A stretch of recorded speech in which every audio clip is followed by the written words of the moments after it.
Hi friends, இன்றைக்கி சூப்பரான ஒரு சிக்கன் கிரேவி தாங்க பார்க்க போகிறோம். அதுக்கு எல்லா மசாலாவையும் நம்ம வறுத்து அரைக்க போகிறோம்.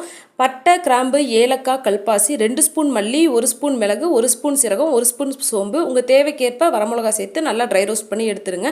மறுபடியும் ஒரு பேனில் ஆயில் சேர்த்து பட்டை, கிராம்பு, ஏலக்காய், 2 பெரிய வெங்காயம், 2 பச்சை மிளகா, கருவேப்பிலை சேர்த்துக்கோங்க. இது நல்லா வணங்கினதுமே ஒரே ஒரு மீடியம் சைஸ் தக்காளி சேர்த்துக்கோங்க.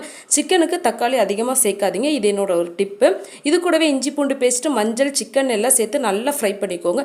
இப்போ நம்ம ஆற வச்சிருக்க மசாலாவை பொடிச்சு இது கூட ஆட் பண்ணிக்கோங்க. போட்டு நல்லா ஒரு பெரட்டிடுங்க.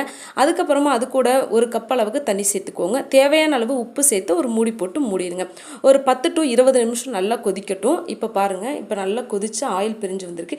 இந்த ஸ்டேஜில் ஒரு 1/4 கப் தேங்காய் கூட ஒரு 4-5 முந்திரி போட்டு அரைச்சி இதை ஆட் பண்ணிக்கோங்க. மறுபடியும் மூடி போட்டு மூடிடுங்க.